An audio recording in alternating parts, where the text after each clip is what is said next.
I should have wished for $1 million.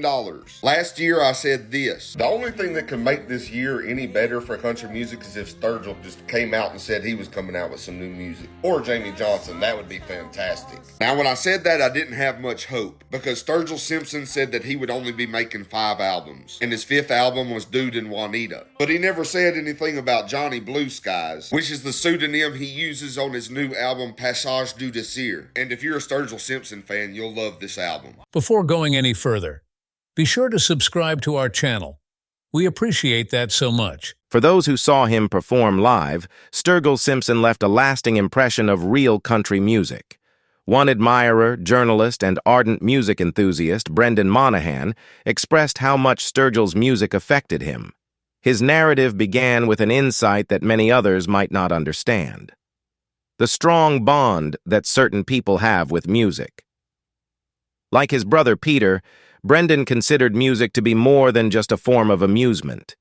He viewed music as a philosophy and a source of wonder and happiness. He observed how certain musicians could evoke strong emotions and shape his perception of life. Peter, Brendan's brother and a professor, set out on a special mission to spread the music that moved him.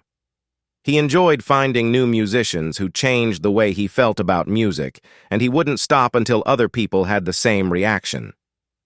Brendan was introduced to Sturgill Simpson by Peter one day. After spending the day sampling mezcals from small batches, Peter took out a record that he had given to Brendan several months prior. "Top country album of the last 5 years," Peter declared with assurance. However, Brendan wasn't a huge fan of the state of modern country music. Johnny Cash, Loretta Lynn, and George Jones were some of his early musical influences.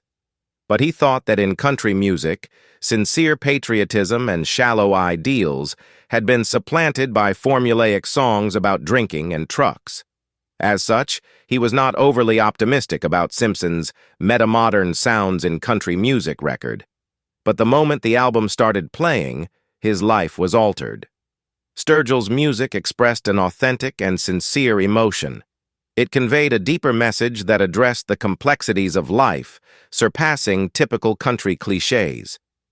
It wasn't about partying or line dancing when Sturgill started singing "Welcome to Earth," Pollywog, the night's opening tune from his album A Sailor's Guide to Earth. The song, which was about the anguish of being separated from his newborn baby, was emotional. He began the concert with a song about how love defines a man. His songs reflected the beauties and hardships of life with no pretension, only pure passion. Brendan was even more surprised by the concert than he had anticipated. The air was filled with his favorite songs, as well as some brand new and thought-provoking covers.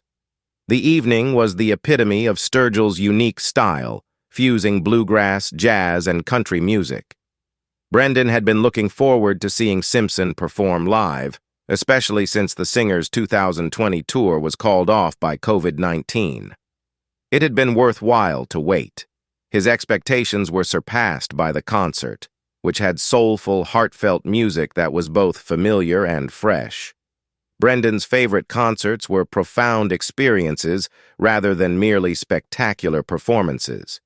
He remembered seeing Joe Strummer sing truths that seemed to be aimed right at you, or Nick Cave, who put on an intense performance.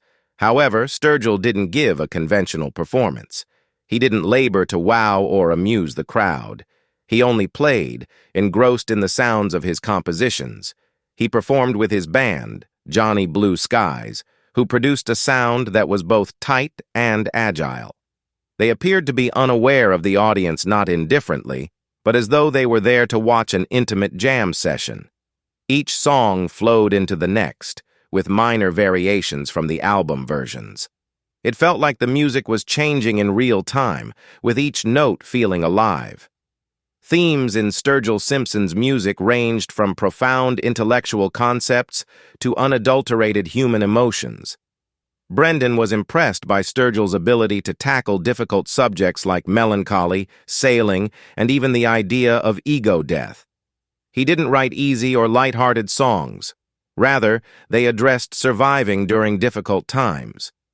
Brendan considered how tough these times were for many, with uncertainty and divisiveness interfering with day-to-day existence. The world seemed more chaotic due to societal division and natural disasters like hurricanes. It seemed as though Sturgill's music captured and commented on the turmoil, but in a way that felt like a shared experience. His songs have a spirit of mutual survival, accepting one another's struggles and still managing to press on.